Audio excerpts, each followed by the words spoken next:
ఈరోజు ఒక దివ్యమైన సంగతిలో ఒక ముఖ్యమైన సంగతి మీతో పంచుకోవాలని ఆశిస్తున్నాను.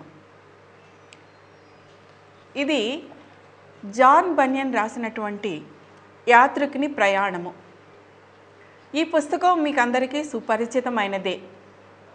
ఇది ఇంగ్లీష్లో రాయబడింది.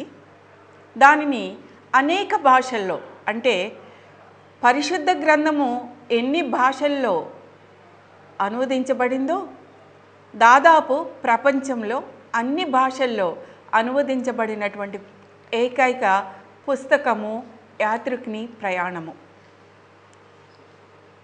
దీనిలో జాన్ బనియన్ యొక్క జీవిత చరిత్ర, ఆయన చెప్పినటువంటి బొమ్మల కథ అనువదించబడింది. ఆయన రాసినటువంటి ఆ ఇంగ్లీషు అనువాదం తెలుగులోనూ అనేక భాషల్లో వచ్చింది. తెలుగులో చాలా పుస్తకాలు వచ్చాయి. కానీ ఈ పుస్తకం యొక్క ప్రత్యేకత ఏమిటి అంటే, దీనిలో 270 పేజీలు ఉన్నాయి. ప్రతి పేజీలో ఒక బొమ్మతో, అంటే అక్కడ వ్రాయబడినటువంటి సారాంశము మ్యాటర్కి తగినటువంటి బొమ్మలతో వ్రాయబడినటువంటి పుస్తకం. దీని గురించి చెప్పడానికి ముందు జాన్ బనియన్ ఎవరు, ఆయన యొక్క జీవిత చరిత్ర ముందు మీతో పంచుకోవాలని ఆశిస్తున్నాను. ఇంగ్లాండ్ దేశాన్ని చార్లెస్ జేమ్స్ పరిపాలిస్తున్న రోజుల్లో ప్రొటెస్టెంట్ మత బోధకుడైన జాన్ బనియన్ని చెరసాల్లో బంధించారు. అతని మీద మోపబడిన నేరం ఏమిటంటే, చర్చ్ ఆఫ్ ఇంగ్లాండ్ వారు నియమించిన నిబంధనలను జాన్ బనియన్ తన బోధల్లో అనుసరించలేదని. అంటే వాళ్ళొక పుస్తకం రాసిస్తారన్నమాట. అందులో ఉన్న ప్రార్థనలు, అందులో ఉన్న ఆరాధన మట్టుకే చేయాలని వారు నియమించారు. కానీ జాన్ బనియన్ అందుకు ఒప్పుకొనలేదు. అతడు స్వేచ్ఛానుసారంగా అనేక స్థలాల్లో ఆ చర్చి వారి అనుమతి లేకుండానే ప్రసంగిస్తున్నాడని నెపం మోపి అతన్ని బంధించారు. ఆ దేశ ఆచారాల ప్రకారం దేవుణ్ణి ఆరాధించడానికి అంగీకరించని జాన్ బనియన్ని 1660వ సంవత్సరంలో బెడ్ఫోర్డ్ జైలులో వేయగా అతడు అక్కడ 12 సంవత్సరాలు గడపవలసి వచ్చింది. అతడు అక్కడ జైల్లో ఇప్పట్లా కాదు, ఇప్పుడు మన జైల్లో ఉన్న వాళ్ళు బయట ఉన్న వాళ్ళకంటే చాలా భోగాలు అనుభవిస్తున్నట్టుగా మనం వింటూ ఉంటాము, పేపర్లో చదువుతూ ఉంటాము. కానీ జాన్ బనియన్ రోజుల్లో జైలు అంటే భయంకరమైనటువంటి పరిస్థితులు, ఒక చీకటి గుహ. ఆయన అందులో ఉంటూ కూడా ఏమీ నిస్పృహ పొందలేదు. ఏమనుకున్నాడంటే, ఇది నేను పరిశుద్ధ గ్రంథాన్ని మరింత పటిష్టంగా చదవటానికి ఈ సమయాన్ని ఉపయోగించాలి అనుకున్నాడు. ఆయన తన ప్రియమైన భార్య బిడ్డలకు దూరంగా ఉండటం అన్నది చాలా బాధ అనుభవించాడు. ఆ సమయంలో ఏమన్నాడంటే, నా శరీరంలోని ఎముకలను లాగి దానికి ఉన్న మాంసాన్ని పీకుతున్నట్లుగా నేను బాధపడుతున్నాను అని తన కుటుంబ సభ్యుల యొక్క కష్టాల గురించి వినినప్పుడు అన్నాడు. అంతేకాదు, ఈ జైలు అనే ఈ సెల్, ఆ గది ఒక సింహాల గుహలా ఉందని వర్ణించాడు. కానీ అక్కడ ఉన్నప్పటికీ తన సంఘస్థులు, తన చర్చికి వచ్చేటటువంటి విశ్వాసులు ఎలా ఉన్నారు అని దివారాత్రంలో ఆలోచిస్తూ ఉన్నాడు. వాళ్ళు నా ప్రియ బిడ్డలు ఎలా ఉన్నారా అని గుర్తు చేసుకుంటూ ఉన్నాడు. వారి కష్టాల్లో తాను పాలు పంపులు పొందడానికి కుదరదు కదా. కనుక ఏమనుకున్నాడంటే, వాళ్ళకి ఏదో చేయాలి, వాళ్ళని ఎలాగోలాగా కాంటాక్ట్ చేయాలి, వాళ్ళని ఎలాగోలాగా ఒక సందేశం వాళ్ళకి అందించాలి అని ఆలోచిస్తూ ఒక దృష్టాంతపు కథ, అంటే ఎలగొరీ అంటారు ఇంగ్లీష్లో, దీన్ని ప్రపంచంలోనే మొట్టమొదటి ఎలగొరీగా అభివర్ణిస్తారు. మొట్టమొదటి దృష్టాంత కథ అంటే ఒక వ్యక్తికి అతని పేరు కాకుండా అతని స్వభావాన్ని వివరించేటటువంటి పేరుతో ఇందులోని పాత్రలన్నీ ఉంటూ ఉంటాయి. అయితే ఈ వ్యక్తి ఎవరంటే ఒక బైబిల్ చదువుతూ పాపభారాన్ని మోసుకొని వెళ్తున్న వ్యక్తి. ఈ వ్యక్తి ఫోటో చూడండి ఇక్కడ. ఇది అనుకోకుండా 2012లో మేము వాషింగ్టన్ డీసీ వెళ్ళినప్పుడు ఒక టూరిస్ట్ ఇలాగా ఒక బ్యాగ్ వేసుకొని వెళ్తుంటే మా అబ్బాయి జాన్ ఫోటో తీశాడు. ఆ రోజుల్లో నేను ఎందుకు ఇలాగ అందరి ఫోటోలు అని అనుకున్నాను, కానీ ఇది అనుకోని రీతిగా ఈ పుస్తకానికి ఒక ముఖ చిత్రంగా వస్తుందని నేను ఊహించలేదు. అక్కడ ఉన్న రోజుల్లోనే ఒకసారి మేమందరం సెల్ గ్రూప్ అని చేరేవాళ్ళం ఒక చర్చిలో.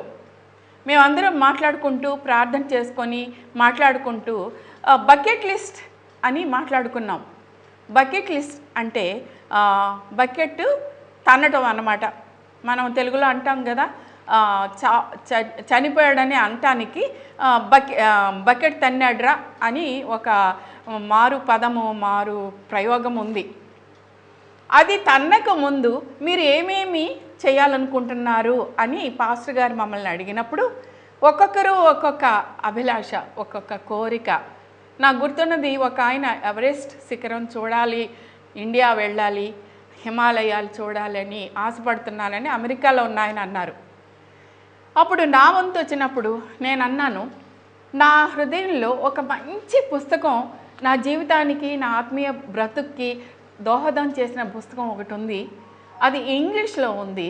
దానిని తెలుగు భాష మాత్రమే తెలిసిన వారికి, ఇంగ్లీష్ తెలియని వారికి, వారికి అర్థమయ్యే తీరులో చిన్నలు, పెద్దలు, వృద్ధులు, యవనస్తులకి అలా చూడగానే మనసులో హత్తుకునే విధంగా యాత్రికుని ప్రయాణము, పిల్గ్రిమ్ ప్రోగ్రెస్ అనేటటువంటి జాన్ బనియన్ గారి పుస్తకాన్ని ఒకటి పబ్లిష్ చేయాలని, నేను చనిపోకముందే ఆ కోరిక తీర్చుకోవాలని ఆశపడుతున్నాను అన్నాను. అని వాళ్ళందరినీ ప్రార్థన చేయమన్నాను. చాలామందికి అక్కడున్న వారు అసలు పిల్గ్రిమ్ ప్రోగ్రెస్ అన్న పేరే వినలేదు. అది నాకు చాలా బాధ కలిగింది. అయితే ఈయన ఈ పుస్తకం మొదలుపెట్టినప్పుడు కేవలం 20 సంఘటనలతో ఆయన వ్రాయాలని ఆశించాడు. 20 సంఘటనలు అంటే 20 పాత్రలు. కానీ ఆయన రాస్తూ ఉండగా పరిశుద్ధాత్మ ఆయనకు తోడుగా ఉండి ఆయన మస్తిష్కంలో జల్లులుగా కళ్ళ ముందు రగులుతున్న కొరివిలోంచి పైకి చెదురుతున్న నిప్పుర వల్ల అనేకమైన పాత్రలు సాక్షాత్తమయ్యాయి. ఆ కథే యాత్రికుని ప్రయాణం. దీన్ని బైబిల్ తర్వాత ఎన్నిసార్లు బైబిల్ రాయబడిందో అన్నిసార్లుగా ఈ పుస్తకం తెలుగులోకి, అనేక భాషల్లోకి అనువదించబడింది అంటారు. మరి ఈయన తండ్రి ఒక కంసాలి.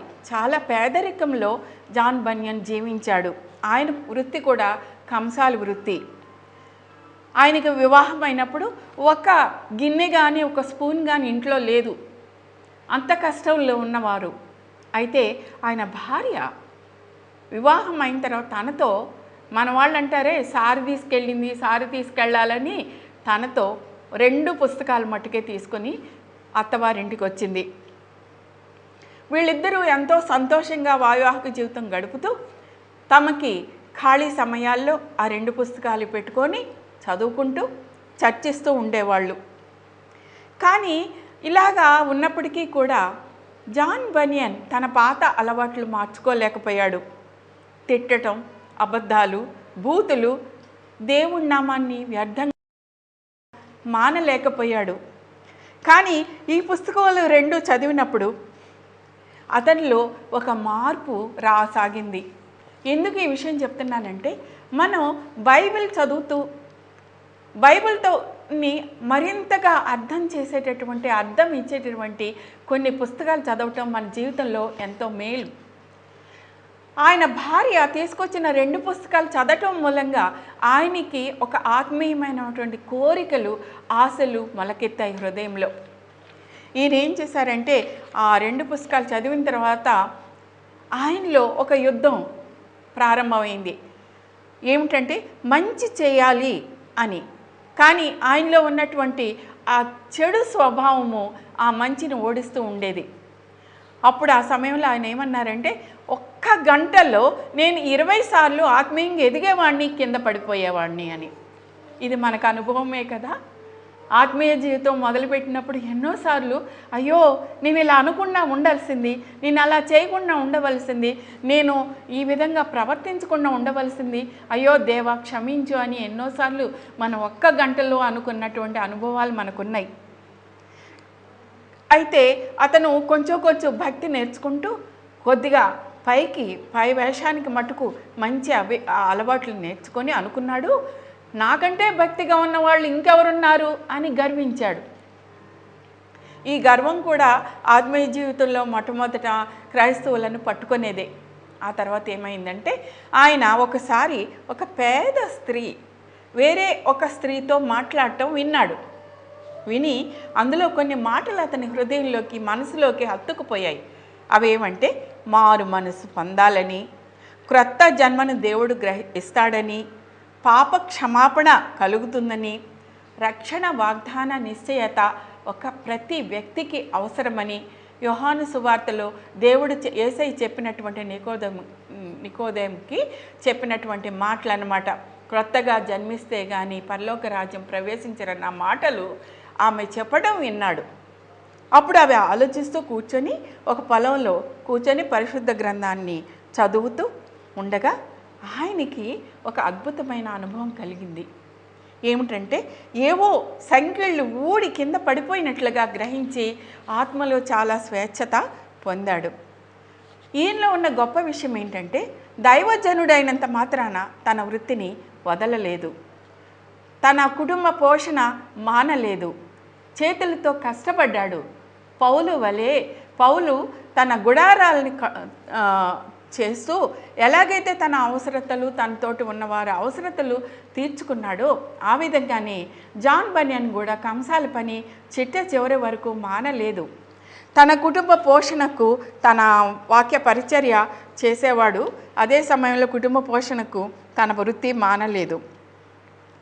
ఇలాగా ఆయన ఒక్కోసారి స్వేచ్ఛగా దేవుని వాక్యాన్ని బోధిస్తున్నప్పుడు ప్రార్థనా పుస్తకం చూసి చెప్పనని గట్టిగా మొరాయించాడు. మళ్ళీ ఇతన్ని జైల్లో పెట్టినప్పుడు ఏం చేయాలి, తన కుటుంబ పోషణ ఎలాగా, తనకి ఒక చిన్న ఇదొచ్చు, హ్యాండీక్రాఫ్ట్, సన్నగా లేసులు అల్లటం వచ్చట. అవి పొడవైన లేసులు అల్లి అక్కడికి ఎవరన్నా వచ్చినప్పుడు, అమ్ముకునే వాళ్ళు వచ్చినప్పుడు వాళ్ళకి అమ్మి ఆ డబ్బులు తిరిగి తన ఇంటికి పంపుతుండేవాడంట. ఆయన విడుదలైన తర్వాత భవనం లేని చర్చికి పాస్టర్గా ఆయన విశ్వాసులు ఆయన్ని ఎన్నుకున్నారు. ఆయన ఉన్నటువంటి చర్చి అక్కడ ఉన్న యాజమాన్యానికి అప్పచెప్పేసి ఇలాగా ధాన్యపు కొట్లలో, వీధి మూలల ఇళ్లల్లో వాక్యం చెబుతూ ఆయన దేవుని సేవ ఎంతో గొప్పగా చేశాడు. ఈయన ఇంకా పరిశుద్ధ పోరాటము అని పుస్తకం కూడా రాశారు. నిజానికి జాన్ బన్యన్కి యూనివర్సిటీ డిగ్రీలు లేవు. ఆయన రాసినటువంటి ఈ గొప్ప పుస్తకం ప్రతి ఒక్కరికి అందాలనే ఆశతో నేను రాశాను, అనువదించాను. దీన్ని మొట్టమొదట క్రైస్తవులు కూడా దీన్ని ఇలా చూడగానే, ఏ పేజీ చదవగానే దాంట్లోంచి దేవుడు మాట్లాడాలి, అందులో కథ వారికి అర్థమైపోవాలనే ఉద్దేశంతో దీన్ని అనువదించబడింది. ఇప్పుడు ప్రభు సన్నిధిలో ఆనందిస్తున్న మా తండ్రి గారు మలక నాగన్న గారు, ఆయన దేవుణ్ణి తెలుసుకున్నాక నతానియేలుగా మార్చుకున్నారు పేరు. ఆయన్ని జ్ఞాపకం చేసుకుంటూ మాదిరి కలిగిన క్రైస్తవుడిగా, మచ్చలేని సంఘ కాపరిగా, ఎల్ఈఎఫ్ లేమెన్స్ ఇవాంజలికల్ ఫెలోషిప్ ఇవాంజలిస్ట్గా 1984 నుండి 2000 సంవత్సరం వరకు దేవుని సేవ మందిరంలో చేస్తూ చిట్ట చివరి వరకు జీవించి క్షణం కూడా ఆలస్యం చేయకుండా పరమ తండ్రి పిలుపునకు విధేయుడైనటువంటి నా భర్త తాడిగిరి యేసురత్నం గారిని జ్ఞాపకం చేసుకుంటూ మా నాన్నగారిని, మా తండ్రి గారిని ఎందుకంటే వీరిద్దరూ నా జీవితంలో లేకపోవడం అన్నది ఆ లోటు ఎంతో అనుభవించాను. ఎంతో ఎంతో నేను బాధపడ్డాను, ఎంతో సఫర్ అయ్యాను. మా నాన్నగారు ఉంటే ఇలా ఉండేది కాదు కదా, మా వారు ఉంటే ఇలా ఉండేది కాదు కదా అనుకుంటూ నేను జీవించిన సంవత్సరాలు ఎన్నో. అయితే వారిద్దరిని జ్ఞాపకం చేసుకుంటూ ఈ కథానాయకుడు క్రైస్తవుడు, ఆయనతో పోల్చుకుంటూ ఈ పుస్తకాన్ని అనువదించాను. అంతేకాదు ఏమీ తెలియనటువంటి అమాయకురాలు, ఎంతో ప్రార్థన పరురాలు, పరిశుద్ధమైన జీవితం జీవిస్తున్నటువంటి మా అమ్మగారు 80 సంవత్సరాలు. ఆమె పేరు మారే సూర్యనారాయణమ్మ. కానీ ప్రభువుని తెలుసుకున్నాక నయోమి అని మార్చుకుంది. ఆమె తనకు తెలియకుండానే కొంత డబ్బులు పంపింది నాకు వద్దంటుంటే. అమ్మ నాకు ఇవ్వటం ఏంటి, నేను నీకు ఇవ్వాలి, నీకు పెట్టాలంటే లేదమ్మా ఈ క్రిస్మస్కి నేను డబ్బులు పంపుతున్నాను అని పంపింది. అలాగా ఆర్థిక సహాయము ఆమె మొట్టమొదటిగా చేసినందుకు ఆమెకు కృతజ్ఞతలు చెప్పుకుంటున్నాను. ఇదే సమయంలో నన్ను వెంటంటుకొని ఎక్కడ ఉన్నా ప్రార్థన చేస్తూ నన్ను జ్ఞాపకం చేసుకుంటూ నా కోసం నిత్యము ఆలోచిస్తున్న మా అల్లుడు జేమ్స్, నా కుమార్తె హ్యాపీ అంటే ఎలిజబెత్, నా మనవరాలు అమ్మమ్మ అని పిలిస్తే చాలు నా హృదయం ఉప్పొంగిపోతూ ఉంటుంది. వాళ్ళిద్దరూ, నా కుమారుడు తాడిగిరి జాన్ ఎంతో ప్రేమతో మమ్మీ మీరు ముందుకెళ్ళండి, మీరు సేవ చేయండి అని ప్రోత్సహించే బిడ్డలకు నా హృదయపూర్వక అభినందనలు. అంతేకాదు అన్నిటికంటే నా సెయింట్ స్టీఫెన్ లూథరన్ చర్చ్ నన్ను ఎంతో ఆదరించి 2004 నుంచి నన్ను ఎంతో ఆదరించి నా వెంటే ఉండి నా కష్ట సుఖాలు పంచుకుంటూ నా సంతోషాల్లో ఆనందిస్తూ ఉన్నటువంటి సెయింట్ స్టీఫెన్ లూథరన్ సంఘ సభ్యులకు, ఇప్పుడు దానికి పాస్టర్గా ఉన్నటువంటి పీతల శ్రీనివాస్ గారికి నా నిండు వందనాలు. అన్నిటికన్నా ముఖ్యంగా ఇందులో బొమ్మలు మా సంఘ సభ్యుడు స్టీఫెన్ సంఘ సభ్యుడు లూథరన్ చర్చ్ సభ్యుడు కొయ్య మా మురళీ మోజెస్, తను అన్ని టాలెంట్స్ ఉన్నటువంటి కుమారుడు. ఎలా అంటే చక్కటి మ్యూజిషియను, చక్కగా పాటలు పాడతాడు. ఇందులో బొమ్మలు మీరు చూసారంటే అబ్బా ఈ చిత్రకారుడు ఎవరు అని తెలుసుకోకుండా ఉండలేరు. అలాంటి వ్యక్తి, ఆయనకి నా నిండు వందనాలు. తర్వాత నా మోకాళ్ళు అరిగిపోయి నేను చాలా కష్టపడతా ఉంటాను, నడవాలన్నా త్వరగా వెళ్ళాలన్నా. ఇలాంటి సమయంలో నాకు తోడుగా ఉండి డిటిపి వర్కే కానీ, ప్రింటింగ్ వర్కే కానీ, బుక్స్ తేవటమే కానీ, బుక్స్ ఎవరైనా అడిగినప్పుడు వెళ్ళి ఇవ్వటమే కానీ, అన్నిటికన్నా ముఖ్యంగా ఈ పుస్తకము ఎడిటింగ్ చేయటమే కానీ వీటిల్లో సహాయపడినటువంటి సహోదరుడు కాయల మురళీ మోహన్.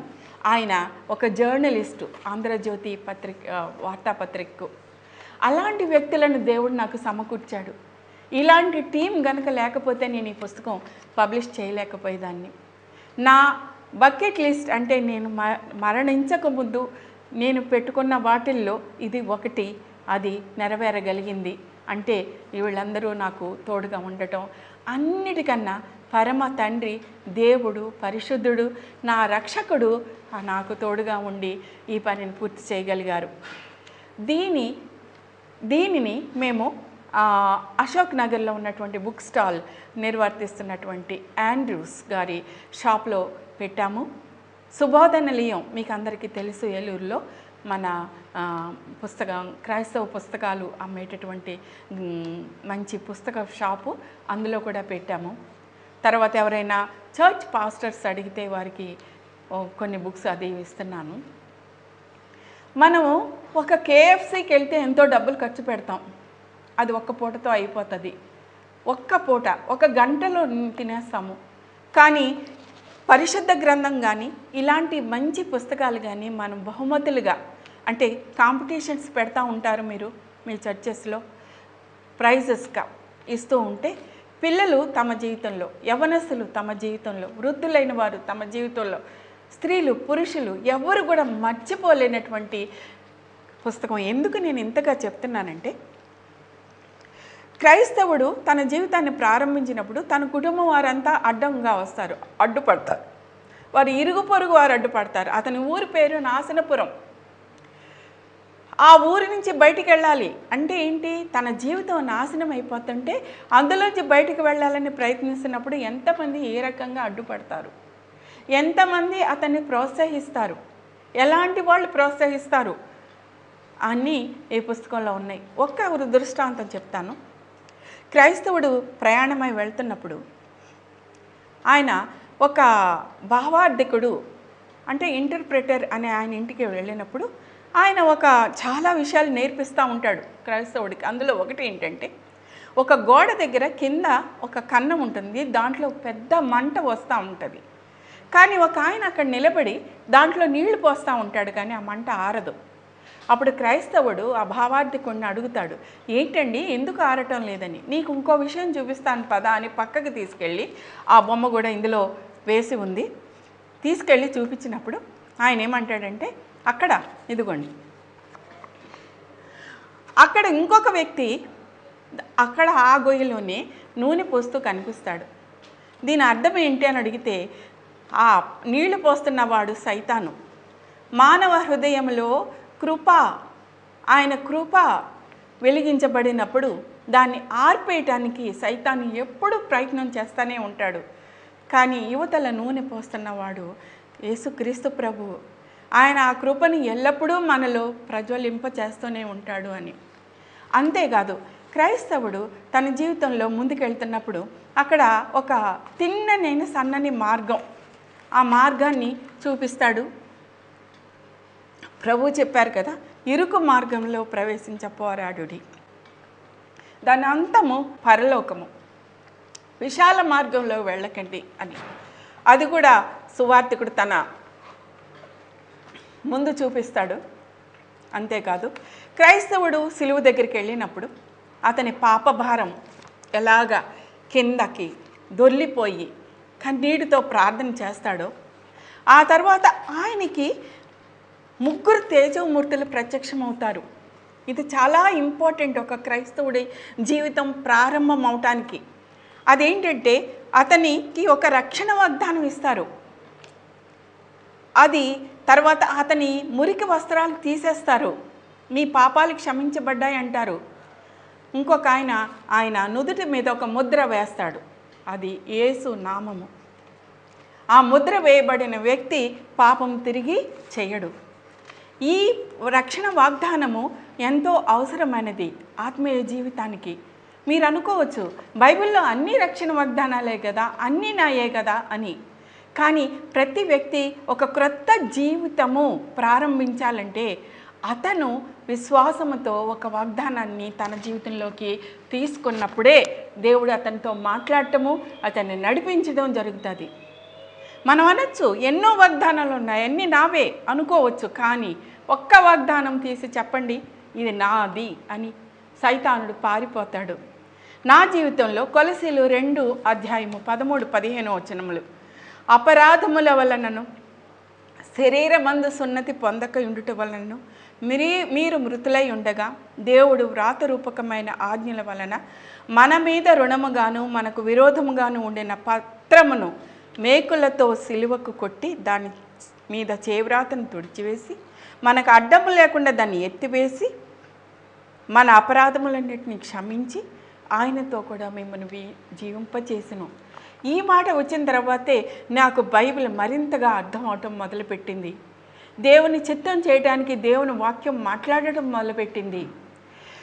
విశ్వాసం అన్నది ఎక్కడ మొదలవుతుందో ఎక్కడ అంతమవుతుందో ఎవరు చెప్పలేరు. కానీ ఖచ్చితంగా ఒకరోజు మట్టుకు మన జీవితంలో ఖచ్చితంగా మొదలవుతుంది. అది మనకు తెలుస్తుంది. ఒక బిడ్డ పుట్టాడంటే అందరికీ ఎలా తెలుస్తుందో అలాగే మన ఆత్మీయ జీవితం మొదలు కూడా మనకు తెలుస్తుంది. ఆ విషయమై జాన్ బనియన్ నొక్కి నొక్కి చెప్పాడు.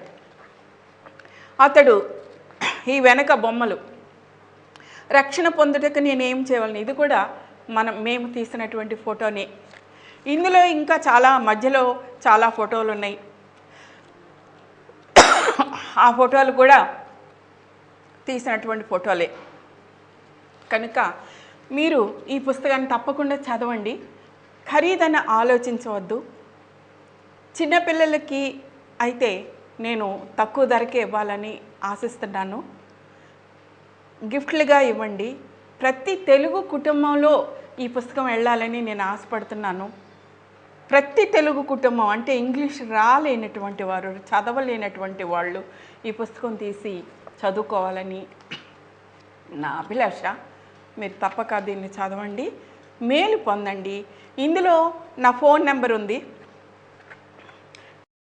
నా బ్లాగ్ లిడియాస్ రిఫ్లెక్షన్స్ blogspot.com అని ఉంటుంది. అది మీరు తీస్తే ఇంగ్లీష్లో మీరు ఈ ఒక దివ్యమైన సంగతిలో వస్తున్నటువంటి సంఘటనలు ఎన్నో ఎన్నో లెక్కలేననివి మీరు చదవగలుగుతారు. అలాగే యూట్యూబ్లో కూడా ఈ దివ్యమైన సంగతిలో చెప్పినటువంటి ఎపిసోడ్స్ అన్నీ ఎక్కించాలని ఆశపడుతున్నాను. నా ఫోన్ నంబరు 9490434100 9440434100. మీకు పుస్తకాలు కావాలంటే నిబంధన టీవీ వారిని సంప్రదించవచ్చు. వారి దగ్గర కొన్ని బుక్స్ నేను పెడుతున్నాను. వారు తప్పకుండా మీకు మేలు కలిగే నిమిత్తం ప్రయాసపడేటటువంటి సహోదరులు. నాకు ఆ కుటుంబము నా సొంత కుటుంబంగా నేను ఎంచుకుంటున్నాను. అలాగే ఆండ్రూస్ గారి దగ్గర సుబోధ నిలయంలో, సెయింట్ స్టీఫెన్ లూథరన్ చర్చిలో, సెయింట్ పాల్ లూథరన్ చర్చిలో, తర్వాత విద్యానగర్లో ఉన్నటువంటి లూథరన్ చర్చిలో కూడా బుక్స్ పెట్టబడుతుంది. మీరు తీసుకోవచ్చు. తప్పకుండా మీరు కావాలనుకున్నప్పుడు నాకు ఫోన్ చేయండి. నేను ఎక్కడ మీరు ఆ బుక్స్ తీసుకోవాలో మీకు దగ్గరలో ఉన్నటువంటి స్థలాన్ని చెప్పగలుగుతాను.